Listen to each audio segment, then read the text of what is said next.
뭐 미국 경제 성장률이 올해 마이너스 0.5 정도 찍을 거라고 주장을 해왔거든요. 그러다가 이제 이게 틀렸네 그러면서 뭐 불이 나게 올렸죠. 지금 1.3%까지 올렸습니다. 상반기에 바빴는데 그 바쁜 게 틀린 거를 고치느라고 나쁜 경기도 원하지 않고 이상한 경기를 원하고 있거든요. 뭐 좋은 놈 나쁜 놈 이상한 놈 뭐 영화가 생각나는 좋은 놈은 나쁜 거고 나쁜 것은 또 나빠요. PMI, ISM 제조업, ISM 서비스업 이런 쪽이 지금 상반기에 계속 흘러내렸잖아요. 흘러내리면서 주가는 올랐잖아요. 그러니까 경기도 안 좋은 걸 또 반영했어요. 좋은 쪽도 반영하면서 나쁜 쪽도 반영했다. 조금 부드럽게 표현해서 골디락스. 뜨겁지도 않고 차갑지도 않은 거야. 이제 딱 좋아. 하반기에 이제 그런 경기를 내다보고 있는 거죠. 근본적인 이유가 돈이 많아서? 네, 저는 돈이 많아서 그런 것 같습니다. PR이 지금 굉장히 높게 형성이 돼 있습니다. 그러니까 이렇게 높은 PR이 성장성을 기반으로 계속 올라가기는 조금 한계가 있다는 것에 동의하신다면 하반기 장세는 지수 장세라기보다는 종목 장세일 가능성이 높다라는 게 이제 좀. 닥터킴의 마켓 허실실, 시장의 허와실을 좀 가려볼까요? 김한진 박사 모십니다. 박사님 어서 오세요. 네, 안녕하세요. 안녕하십니까. 네, 오늘 시간이 좀 저희가 넉넉하게 이렇게 준비했습니다. 박사님. 감사합니다. 좋습니다. 네, 저희가 감사드리고. 저희 감사드립니다. 일단 어떤 얘기부터 해볼까요? 말씀드렸지만 좀 이슈가 많아요. 간밤에도 그렇고. 일단 미국의 2분기 GDP 속보치가 나왔는데 좀 서프라이즈 수준인 거죠? 어떻게 보셨습니까? 그럼요. 당연히 뭐 서프라이즈죠. 속보치지만 뭐 앞으로 이제 다달이 잠정치와 이제 확정치가 나올 텐데 2.4% 그리고 전 분기 대비 순수 전 분기 대비로는 0.6 올랐더라고요. 적지 않은 수치고 컨센서스가 2.0 정도였으니까 훨씬 뭐 1.8 정도 봤거든요. 사실은 살짝 조금 올렸어요. 최근에. 사람들이 좀 경기 지표 이상하다 그러면서 조금씩 슬금슬금 올렸는데 그 올린 2.0 컨센서스보다도 훨씬 넘는 일단은 2.4%를 찍었습니다.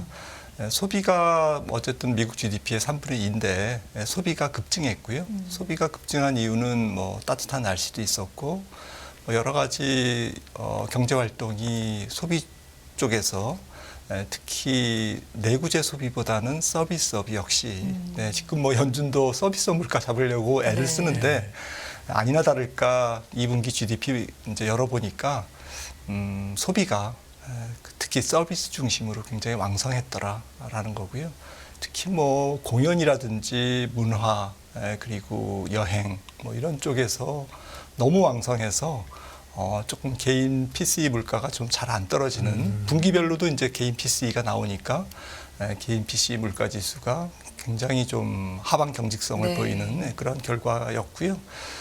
결국 뭐 통화 정책하고 연결이 되는 문제지만 올해 1분기 2.0에 이어서 2분기 2.4 그러면 연간 GDP가 얼마가 찍힐까? 그러니까요. 네, 하반기에 뭐 1.5 이렇게 나오더라도 지금 얼마 전에 IMF가 7월 초에 이제 분기 전망을 또 분기 보고서에서 경제 전망을 수정했는데 그때 얼마였죠? 미국을 1.8로 올렸나요? 네, 0.1인가 올렸죠. 이거 그냥 단순하게 더해보면 그러니까 원래는 GDP가 이제 경제가 상고하죠. 그래서 뭐 사람들이 연준에 그동안 5bp나 올린 5.25%나 14개월인가요? 쭉 달려온 금리 인상 효과가 하반기에는 이제 먹혀 들어갈 거다. 그러니까 경기 침체가 안 오는 게 아니라 침체의 시차가 조금 늦어진 거다. 시차가 발생한 거다. 그러니까 이제 하반기 GDP는 아마도 안 좋을 거야. 라고 이제 사람들이 이제 얘기를 하고 있는데 아닐걸 하는 지표가 이제 이번 2분기 GDP 속보치였던 거죠. 그런데요, 경기 침체라고 얘기하는 걸 다시 생각해 보면 우리가 경기 침체라는 게 이게 GDP가 마이너스 되는 게 경기 침체인가요? 뭐 엔버 그 전미 경제협회에서 이제 사후적으로 경기 침체를 뭐 이렇게 정의하는 것은 뭐 아시다시피 좀 광범위한 부분에서 좀 또 지속적으로 범위와 지속성 그리고 그 범위라는 것은 이제 소비, 네. 투자, 예. 뭐 생산활동, 예. 그리고 뭐 주택시장 뭐 예. 이렇게 해서 광범위해야 되고요. 예. 조금 길어야 되고요. 예. 그러니까 한 분기 이렇게 GDP가 네. 감소하는 것으로는 이제 우리는 경기 침체를 예. 안 본다. 그동안 이제 그렇게 정의를 내려왔고, 그 다음에 폭이 상당해야 된다. 근데 상당해야 된다라는 것은 뭐 조금 추상적이죠. 어쨌거나 뭐 사후적으로라도 전미경제협회에서 경기 침체라고 이제 나중에 진단하려면 예. 굉장히 조금 묵직한 경기 침체가 와야 되는 거죠. 예. 근데 지금 이제 그런 징후는 전혀 안 보이는 거고요. 또 시장에서 얘기하는 것은 이제 기술적 경기 침체는 이제 아시다시피 두 분기 연속 GDP가 이제 거꾸로 가면 마이너스로 가면 네. 두 분기 연속 예. 마이너스를 두 분기 찍으면 이제 기술적 경기 침체다라고 얘기를 하는데 이거는 뭐 기술적 경기 침체가 왔을 때 뭐 주식시장이나 채권시장의 반응이 어느 정도는 이제 뭐 영향을 받으니까 이제 그렇게 얘기하는 것 같습니다. 예, 숫자가 높아졌지만 그래도 기술적 경기 침체는 뭐 아직도 뭐 옳고 뭐 좋고 나쁘를 떠나서 가능은 하겠네요. 내려가는 속도로 볼 때는. 뭐 지금도 뭐 미국 이코노미스트들도 네. 조금 뭐 지연돼서 올 뿐이지 안 오는 건 아니다. 예. 물론 이제 우리가 잘못 본 것은 조금 깊이 있는 의미 있는 좀 강력한 경기 침체가 아니라 마일드하고 굉장히 부드러운 그러한 연착륙성 이제 경기 침체라기보다는 경기 둔화 국면으로 지금 이제 컨센서스는 다 바뀌었죠. 네. 저도 연초만 해도 뭐 미국 경제 성장률이 올해 마이너스 0.5 정도 찍을 거라고 주장을 해왔거든요. 네. 그러다가 이제 이게 틀렸네 그러면서 뭐 불이 나게 올렸죠. 지금 1.3%까지 올렸습니다. 네, 죄송합니다. 그래서 별 말씀을. 모든 그런 멘트 너무 재밌어요. 모든 이코노미스트들이 정말 상반기에 바빴는데 그 바쁜 게 틀린 거를 고치느라고 네, 그런 다 바빴고요. 코멘트들은 원래 트레이더들이 많이 해요. 틀리면 이제 막 변명을 하다가 마지막에는 이제 도저히 안 되면 야 내가 그거 다 맞히면 이거 하고 있겠냐. 그게 이제 저희 마지막 이제 최후의 보루인데. 저희도 그런데. 이코노미스트는 그렇게까지는 안 하시죠. 약간 이렇게 반성 섞인, 네. 자료 섞인, 아니, 유머 섞인. 그런데 재밌는 거는 제가 그 정도로. 어제 네. 아침에 다른 뉴스에서 그게 큰 뉴스는 아닌데 경기 침체에 저는 이제 정의를 잘 모르긴 하고 사람들이 어떤 뜻에서 얘기하는지 모르겠는데 어디 이렇게 조사를 해보니까 이코노미스트들은 아직도 60%가 경기 침체가 올 것 같다고 네. 예상을 하고 네, 있는 네, 맞습니다. 반면에 네. 인베스터들 물어봤더니 24%만 올 거라고 얘기했대요. 네. 그러니까 사실 이코노미스트하고 지금 이 투자가들하고의 이 갭이 좀 있어 보입니다. 경기 침체에 맞습니다. 관련돼서는. 네, 지금 혼돈이 좀 있죠. 네. 뭐 CNBC라든지 뭐 뱅크 오브 아메리카라든지 이런 데서 이제 또 조사를 하는 걸 보니까 네. 언뜻 보니까 저도 지금 강세장이냐 약세장이냐라는 질문에 그러니까 네. 데드캣 바운스냐, 네, 그러니까 네. 잠깐 기술적으로 네. 반등하는 네. 거냐, 좀 강세장에 완벽하게 진입한 거냐, 네. 좀 상당 절반 이상이 이제 강세장이 진입했다라고 예. 대답을 하면서도 그러면 경기 침체는 오냐 안 오냐? 그러면 또 50% 이상은 경기 침체가 네. 온다라고 지금 예. 대답을 하고 있거든요. 그래서 경기 침체가 네. 제가 뭔지를 좀 이렇게 잘 안 맞는 거죠. 그러니까 예. 사람들이 잘 모르겠다. 예. 골치 아프니까 일단 주가 오르는데 네. 뭐 일단 즐기고 네. 경기 침체는 뭐 오든 말든 조금 약간 지금 이제 좀 이렇게 네. 이코노미스트의 신뢰도 많이 잃었고요. 네. 사실 뭐 경기 사이클이 좀 중요한 것 같아요. 저는 그러니까 뭐 하워드 막스도 투자 마켓 사이클의 법칙이라는 책에서 이런 얘기를 했잖아요.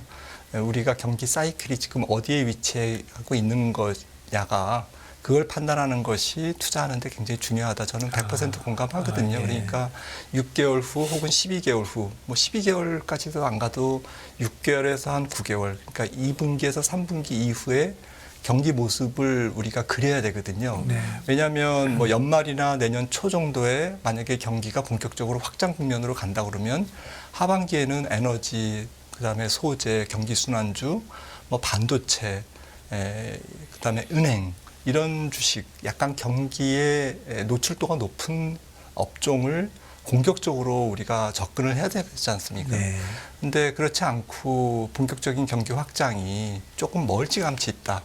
그러니까 한 6개월에서 9개월 이후에 뭐 내년 예를 들어서 하반기라든지 내년 가을 이후라든지 혹은 심지어는 2025년이라든지 이때 경기가 확장된다라고 보면 지금 그런 섹터를 이렇게 잠깐 들어갔다 나오는 거는 괜찮지만 이걸 대세 상승으로 보고 경기 순환주, 경기의 베타가 높은 업종을 정말 공격적으로 사는 것은 좀 안 맞는 거죠. 그래서 그렇죠.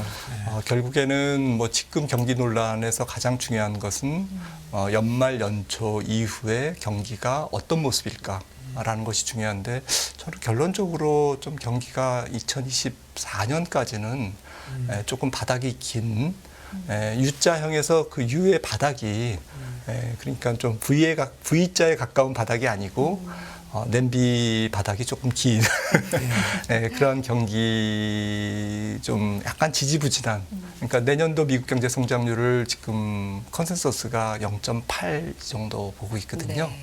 그러니까 올해 뭐 한 1.8 내년도에는 한 1% 정도가 되면 뭐 다행이다.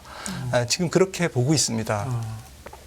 저만 그런 게 아니라 뭐 세계은행이라든지 네. 아까 말씀드렸던 국제통화기금 IMF라든지 이런 데서 그렇게 네. 보는 건데 그거는 경기가 경착륙은 없지만 이 연착륙스럽게 지금 진행될 가능성이 높지만 장기 추세 미국 경제 장기 추세는 한 1.8% 성장이거든요. 1.8% 성장보다는 굉장히 낮은 성장이고 또 올해보다는 내년도 성장률은 약간 지지부진할 거다라는 것이 좀 지금의 컨센서스인데 또 이게 틀릴 수도 있겠지만 저는 이제 그런 쪽에 좀 무게를 두고 지금 뭐 주식시장이라든지 채권시장도 그런 어쨌든 매크로 아이디어로 접근하는 게 좋지 않을까라고 생각을 합니다. 네. 예.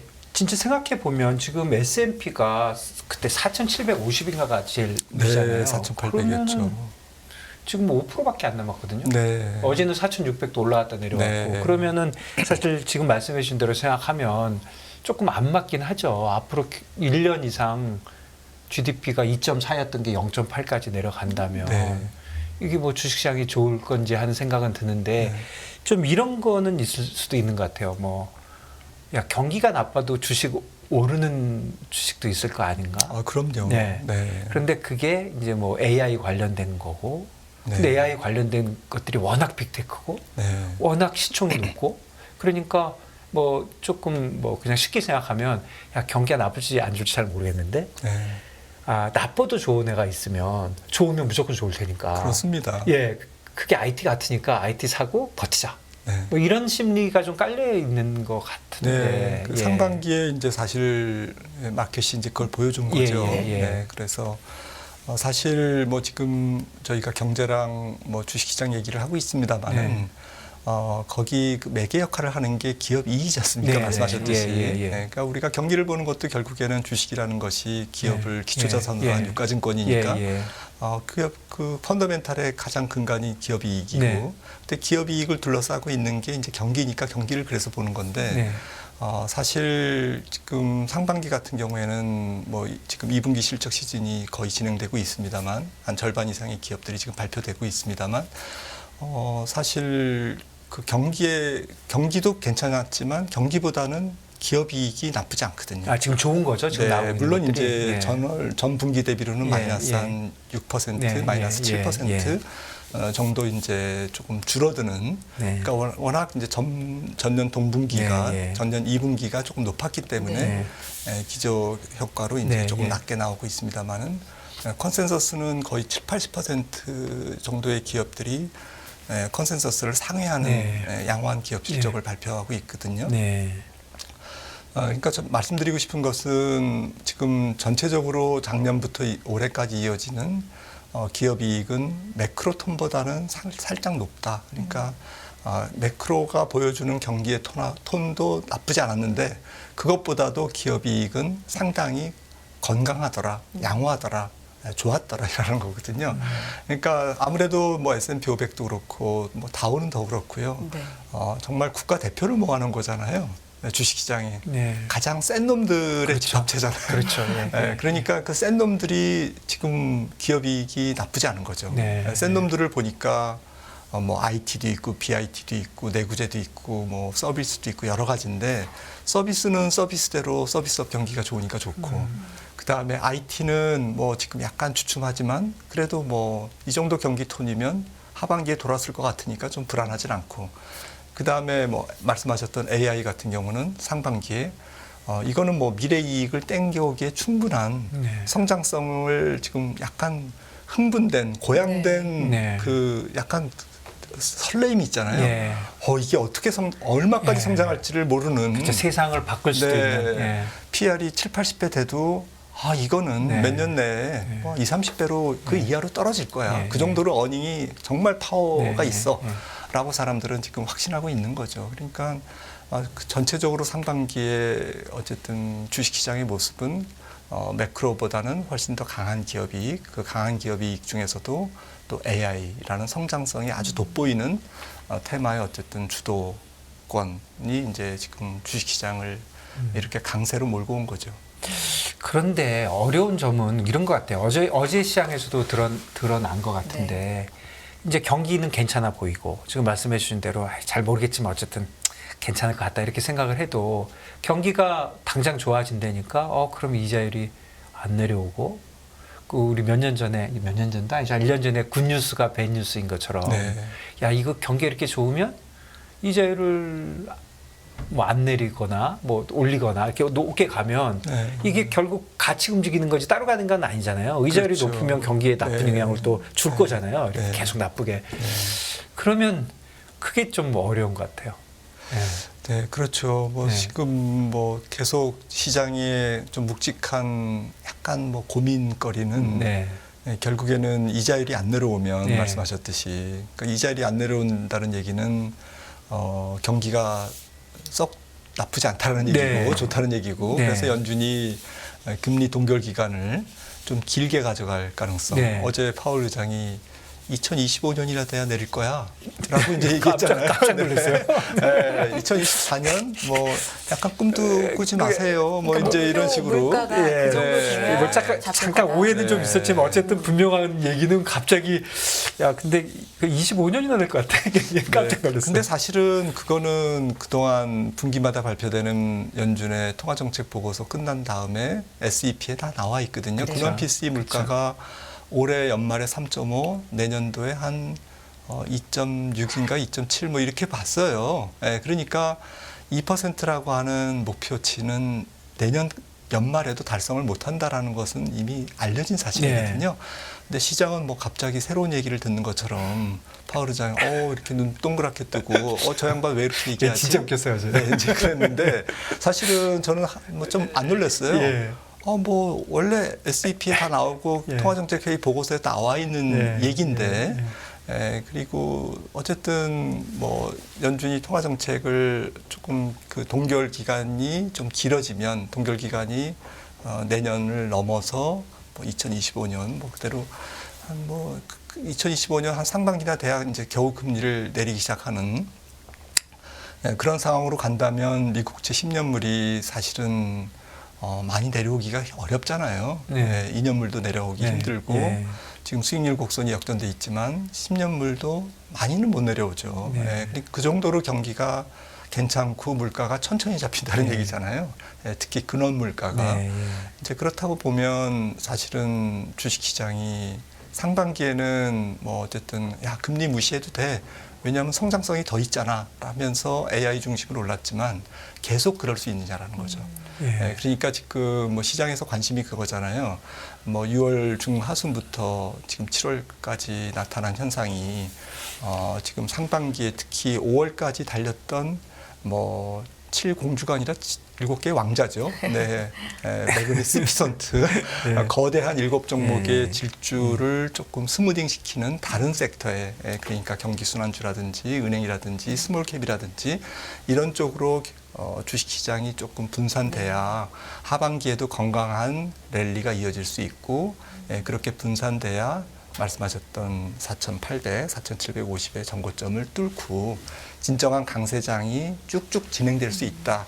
그러니까 AI만 가지고 하반기에 좁게 이렇게 올라가면 그거는 이제 부러질 가능성이 높다라는 것이죠. 그런데 그러려면 분산돼서 올라가려면 경기가 뒷받침돼야 되잖아요. 네. 그러니까 6개월 후에 혹은 9개월 후에 경기가 확장되는 결과적으로 확장돼야 주가는 선반영해서 그거를 선반영해서 경기순환주, 은행주, 스몰캡들이 다양하게 저변을 넓혀가면서 외연이 넓혀지는 그러한 주가 상승이 이루어져야 진정한 강세장이 네. 이제 진행되는데 그런 정도의 경기의 그림이 뒷받침될 수 있을 거냐라는 부분에서 이제 퀘스천이 있는 겁니다. 네, 그 네. 퀘스천 중에 저는 뭐 개인적으로는 뭐 여러 가지가 이런저런 리스크가 많이 있겠지만 이 점이 너무 높아 보여요. 네, 그러니까요. 물론 예전에 우리가 지난 한 뭐 5년 10년 동안 저금리에 너무 익숙해서 그런지는 모르겠는데 뭐 박사님은 워낙 길게 경험이 많으시니까 그냥 제가 언뜻 오늘 아침에 22가 3.75가 됐다 그러길래 네. 이게 맨날 헷갈리잖아요. 네. 정리를 해봤더니 미국이 지금 5.5잖아요. 네. 올릴지 내릴지 잘 모르겠고 이제 더 올릴지 마지막에 잘 모르겠고 유럽이 3.75인데 네. 올리는 것 같더니 어제 또 안 올릴지도 몰라 그러니까 뭐 이 정도 같고 우리가 3.5고 일본이 빵이고 네. 근데 10년짜리를 보니까 미국이 4%고 네. 독일이 2.5고 네. 한국이 3.6이고 네. 일본이 0.5예요. 네. 그런데 이 10년짜리 이런 금리가 이렇게 높은데 뭐 잘 될까? 예. 그러니까요. 예, 아니 4%짜리 채권을 살 수 있는데 맞습니다. 어떤 사람이 투자를 막 벤처에다가 하고 뭐 그럴까? 그냥 예금하지 이런 생각도 들고 경제 활동이 금융 쪽에서 왕성하게 일어나기는 너무 높은 금리죠. 예. 그러니까 조금 비이성적인 그런 흥분이 있어야 사람들이 이제 안전한 네. 국가가 망하지 않는 네. 한 받을 수 있는 네. 그런 국채 금리를 포기하고 다른 위험 자산으로 뛰어들고 말씀하셨듯이 뭐 벤처에 투자하고 뭐 다양한 뭐 사업 활동을 할 텐데 안 그러면 뭐 사실은 움츠려드는 거죠. 움츠려든다는 얘기는 결국에는 경기가 둔화된다는 거고 경기가 둔화된다는 얘기는 결국에는 물가가 금리가 또 떨어진다는 얘기고 그러니까 지금의 금리가 너무 좀 싸다라는 거죠. 그리고 위험 자산과 안전 자산의 관계성에 있어서 지금은 상당히 왜곡이 있다.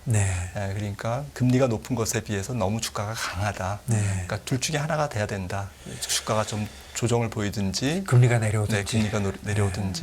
근데 사람들이 근데 수십 년간 이런 그 메커니즘에 조금 익숙해 있는 것 같아요. 네. 결국에는 이익이 계속 지속될 수 있을 것인가? 물가는 어느 정도로 잡힐 것인가? 뭐 이런 게 좀 중요한 거 아니겠습니까? 네, 맞습니다. 그 관련된 자료를 지금 가지고 오셔서 상당히 제가 아까부터 궁금했거든요. 이걸 좀 해석을 해주시면 죄송합니다. 제가 질문이 많아가지고. 특별한 자료는 아니지만 뭐 시각적인 좀 판단을 하시기 위해서 갖고 나왔는데요. 이거는 기업 이익입니다. 지금 점선으로 쭉 연결해서 그린 것은 파란색 선이 기업 이익인데 이거는 제가 추정한 게 아니라 이제 골드만삭스가 이렇게 될 거다. 그래서 2024년 이후까지 이제 한 S&P 500 기업의 EPS를 한 240달러까지 지금 전망하고 있습니다. 그래서 분기별로는 사실 1분기가 마이너스 7%라고 말씀을 드렸는데 3분기는 마이너스 폭이 조금 YY로 좀 줄어들고 하반기에는 이제 플러스 전환되고 내년도에는 올해 대비 기업이익이 내년도에 4개 분기 모두 10%대 증가를 올해 대비 지금 예상하고 있어서 한 240달러 정도에 이렇게 쭉쭉쭉쭉 올라가는 그러니까 사실은 기업이익이 지금 바닥이니까 주식시장을 겁낼 필요가 없는 거죠.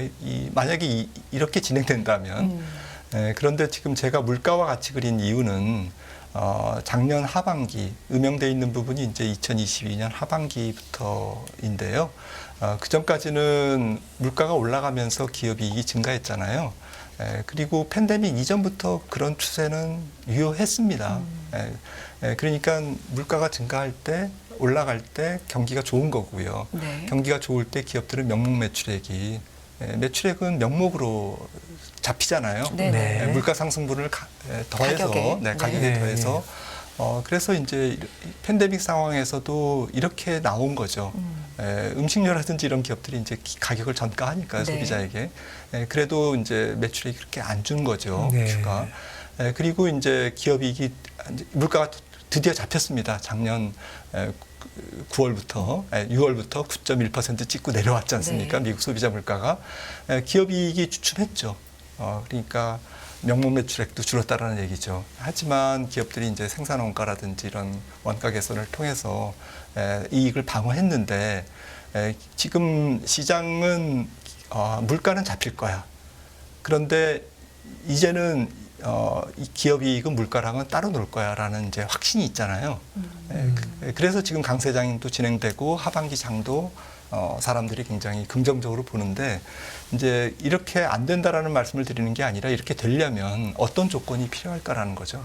그렇죠. 가격은 내려왔는데 전체적으로 돈을 많이 벌려면 엄청 많이 만들거나 네. 엄청 많이 팔거나 양으로. 예, 엄청 많이 뭐 서비스를 하거나 그래야죠. 아니면 생산 원가를 엄청나게 네. 낮추거나. 혁신적으로 그렇죠. 낮추거나. 네. 네. 원가를 낮추거나. 네, 생산성이 엄청나게 높아져야 그러네요. 되는데 기업의 생산성이라는 것은 뭐 일시적으로 그렇게 크게 높아질 수는 없잖아요. 예. 조금씩 높아질 수는 있겠지만 이렇게 한꺼번에 무슨 AI가 전 산업에 파급이 돼서 생산성을 높임으로 인해서 그걸로 기업이 증가한다 이렇게 보는 네. 것은 좀 무리가 있는 것 같고요. 결국에는 경기 혹은 물가가 잡히면서 전체적으로는 기업 이익이 증가하는 것은 조금 너무 낙관적인 예측이 아닐까. 저는 이제 그렇게 생각을 하는 거죠. 저런 관계 때문에 인플레이션이 조금 있으면 기업한테 좋고 경기에 좋다 그런 얘기들 하는 건가요? 맞습니다. 네. 지금 시장의 입장은 좋은 경기도 원하지 않고요. 예. 나쁜 경기도 원하지 않고 이상한 경기를 원하고 있거든요. 뭐 좋은 놈, 나쁜 놈, 이상한 놈, 뭐 영화가 생각나는데, 그거네요. 딱 그거네요. 네, 지금 뭐 좋은 놈은 별로 안 좋습니다. 좋은 놈은 나쁜 거고, 예. 나쁜 것은 또 나빠요. 예. 왜냐하면 기업 이익이 너무 네, 꺾이니까 이상한 경기, 이상한 매크로 환경을 원하고 있는데 실제로 그렇습니다. 실제로 주식시장이 상반기에 보니까 매크로의 센티먼트라고 보는 CT 매크로 서프라이즈 인덱스 이런 것들이 이제 이코노미스트들이 예상하는 것보다 얼만큼 더 센티먼트가 좋냐 안 좋냐 이제 이런 PMI라고 것들 비슷한 건가요? 네, 그런 센티먼트를 예. 모멘텀을 보는 건데 경기가 좋다 안 좋다 그 절대치보다는 이제 예상한 것보다 좋냐 나쁘냐 이런 거 그 센티먼트가 좋은 것에 반응을 적극적으로 했어요. 그러면서 잘 아시는 PMI, ISM 제조업, ISM 서비스업 이런 쪽이 지금 상반기에 계속 흘러내렸잖아요. 흘러내렸는데 흘러내리면서 주가는 올랐잖아요. 그러니까 경기도 안 좋은 걸 또 반영했어요. 그러니까 주식시장은 약간 좋은 쪽도 반영하면서 나쁜 쪽도 반영했다. 그게 이제 약간 이상한 매크로 환경을 지금 좋아하는 거죠. 그 사람들은 이상한 매크로 환경을 조금 부드럽게 표현해서 골디락스. 이게 골디락스야. 정말 뜨겁지도 않고 차갑지도 않은 거야. 이제 사람들이 이제 그렇게 말을 하고 있고 딱 좋아. 하반기에 이제 그런 경기를 내다보고 있는 거죠. 그러면서 우리의 기업들은 우리가 투자하는 기업의 어쨌든 펀더멘탈은 전체 경기보다는 강해. 왜냐하면 올림픽 대표 선수니까, 국가대표니까. 그래서 S&P 500, 코스피 200 기업들은 훨씬 더 매크로 환경보다는 강한 이익을 우리에게 안겨다 주고, 그러고 그 종목들이 대부분 성장성이 있기 때문에 PER을 조금 높게 줘도 돼. 이러면서 그런 이제, 현상을 갖게 된 근본적인 이유가 돈이 많아서? 네. 저는 돈이 많아서 그런 것 돈의 힘. 같습니다. 돈의 힘이 지금 전체적인 모든 상황을 압도하고 있다. 여전히 저는 그렇게 봅니다. 그런 것 같아요. 주머니에 돈이 현금이 있잖아요. 현금이 있는데 그거를 현금으로 갖고 있기가 사실 굉장히 어렵죠. 쓰든지 어디다가 주식을 사든지 하지 현금을 막 오랫동안 주머니에 넣고 있기는 진짜 성인군자 아니면 어려운 것 같더라고요.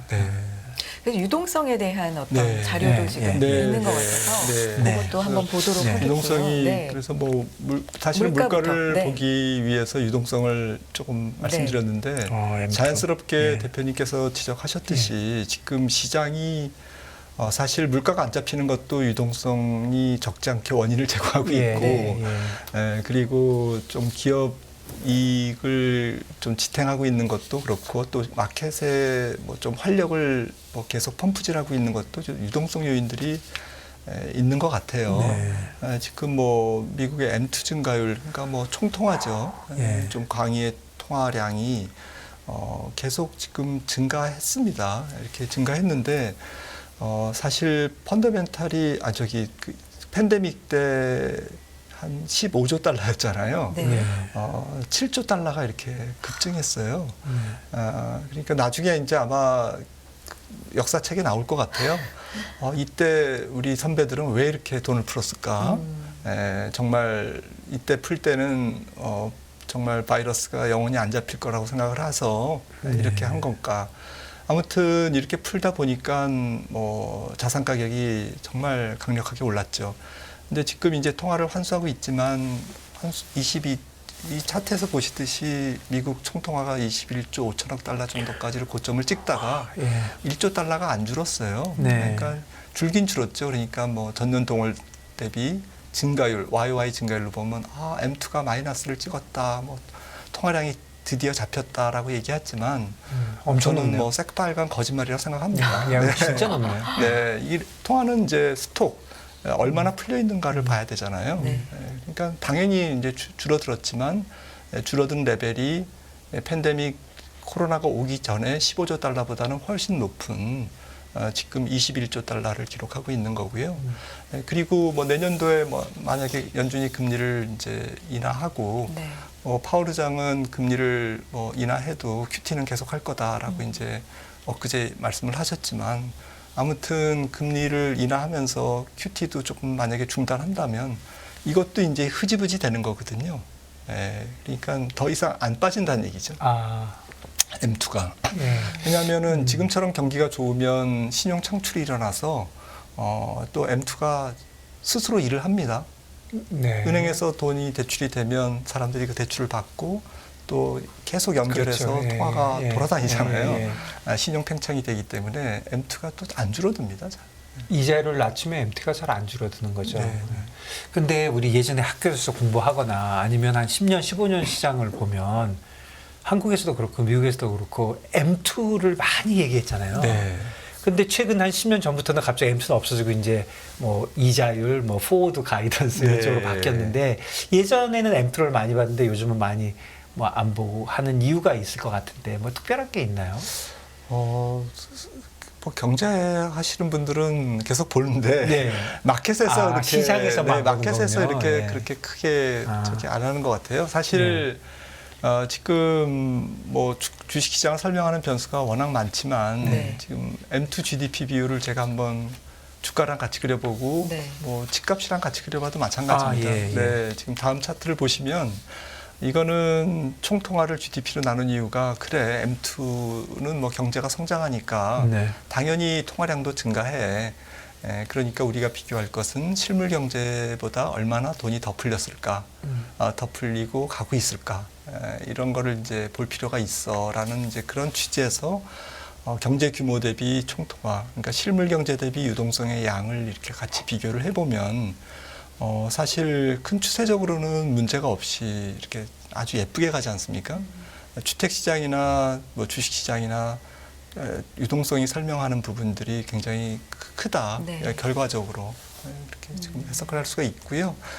그렇다고 보면 앞으로도 뭐 유동성이 뭐 경기 확장 기간이 길고 침체 기간은 짧으면서 이 짧은 경기 침체 기간에 중앙은행은 돈을 풀고 그리고 좀 긴 경기 침체 기간에는 또 M2가 그렇게 안 줄고 신용 팽창이 일어나고 이러면 이거는 계속 우상향하는 그래프니까 결국 뭐 주식시장이 우리가 어떻게 될지 뭐 다음 달 어떻게 될지 고민을 많이 하지만 결국에는 자본주의 경제에서 큰 뭐 정말 버블이 일어나거나 정말 뭐 체제 자체를 위협할 수 있는 은행 시스템 리스크가 일어나지 않는 한 주식시장은 유동성이랑 같이 친구 삼아서 이렇게 우상향하는 그래프를 보일 수밖에 없다.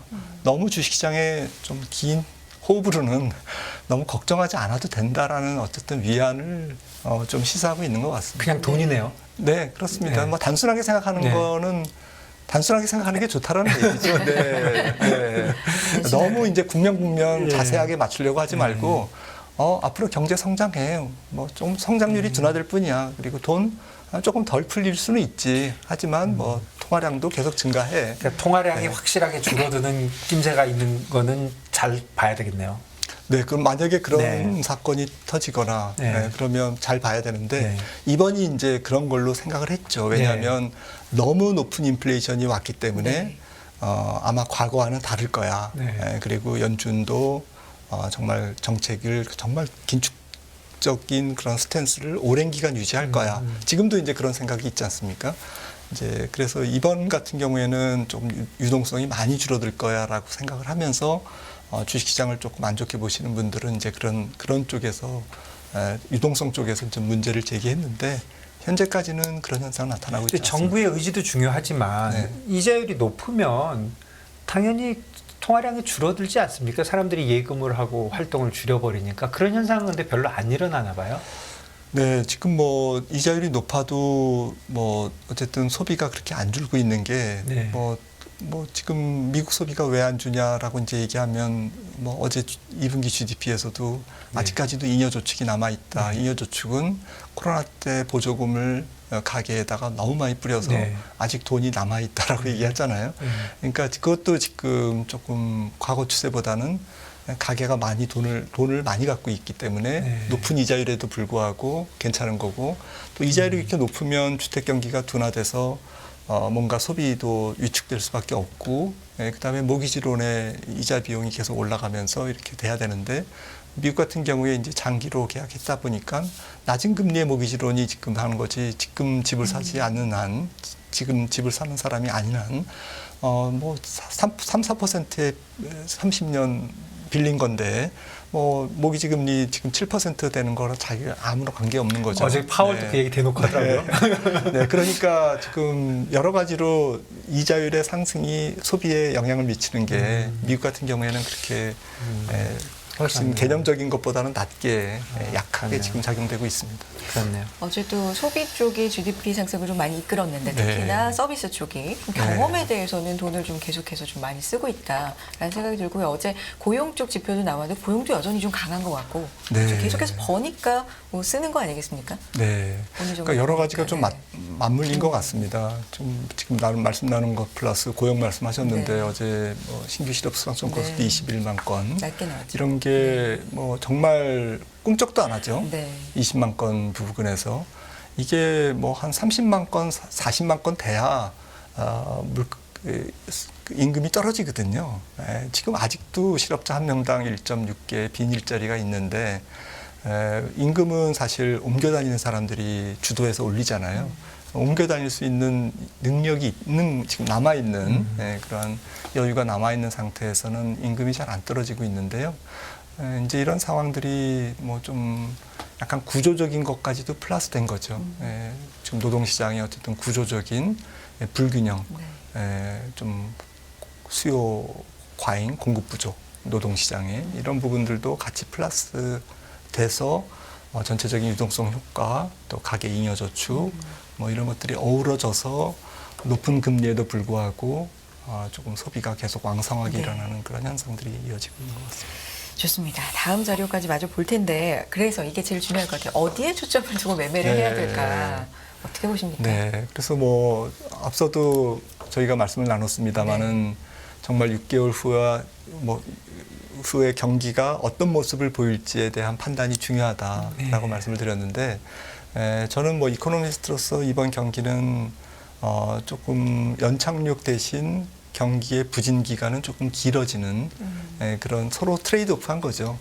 경기 침체 기간을 좀 길게 가져가면서 침체라기보다는 경기 부진 기간을 길게 가져가면서 약간 골디락스 경기를 좀 길게 끌고 가는 그러한 그림이 올해에 이어서 내년까지 지속된다.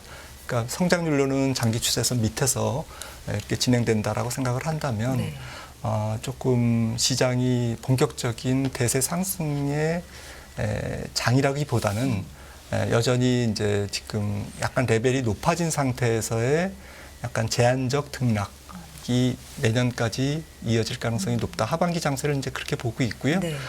조금 이 차트를 보시면은 조금 이해가 되실 것 같은데 뭐 꼭 이게 맞는 차트는 아니지만 빨간색 선은 주식 수익률이라고 표시가 되어 있는데 이 주식 수익률은 주석에 달았습니다. 12개월 선행 EPS를 주가로 나눈 비율이다. 그러니까 우리가 배당금을 주가로 나누면 배당 수익률이 되듯이 주당 순이익을 주가로 나누면 PR이 역수죠. 네. 그럼 이익 개념에서 우리가 보는 주식의 기대 수익률이 되는 건데요. 네. 지금 S&P가 20배가 되니까 1 나누기 20하면 5%. 근데 아까 대표님께서도 말씀하셨잖아요. 금리가 이렇게 높은데 지금 뭐 위험자산에 그렇게 하냐. 근데 정말 미국 3개월 트레저리 빌은 5.6%예요. MMF 수익률이 5%대고요. 이러니까 사실은 주식에서 불확실한 기대 수익률과 확정된 3개월 트레저리 빌 재무부가 망하지 않는 한 미국 재무부가 주는 거를 계속 3개월치 롤오버하면 이론적으로 무조건 높아야 되는 네, 거죠. 그렇죠. 위험 자산이. 네, 그래서 요게 지금 주식의 그 수익률이고 PR의 역수고 이게 이제 금리인데 10년물.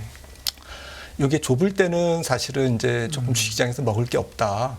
그렇다고 그렇죠. 주가가 무조건 빠진다 이런 말씀은 아니지만 조금 먹을 게 없는 장이다. 그러니까 뭐 개인 투자만 지금 주식시장에 있는 건 아니잖아요. 뭐 펜션도 그렇죠. 있고 장기 투자자 있고 하니까 이런 분들이 주식시장에 공격적으로 스탠스를 취하지 않는다라는 거죠. 이런 상황에서 금리가 높으니까. 하지만 지금 2010년부터 팬데믹 직전까지는 이게 많이 벌어져 있잖아요. 그러니까 이거를 포기하기에 합당한 이유가 있는 거죠. 이쪽에서 많이 벌 수 있으니까. 벌 수 있는 기대가 높은 거죠, 주식시장이.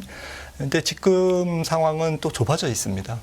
좁아져 있어서 사실 금리가 많이 떨어지기 전까지는 조금 PR이 계속 쭉쭉쭉쭉 올라가면서 상반기에는 어쨌든 70주가 성장성이라는 어쨌든 큰 공을 쏘아 올렸는데 하반기에도 그렇지 않는 한 이게 계속되기는 좀 어렵다라는 거죠. PR이 계속 무한대로 높아지기는 어렵잖아요.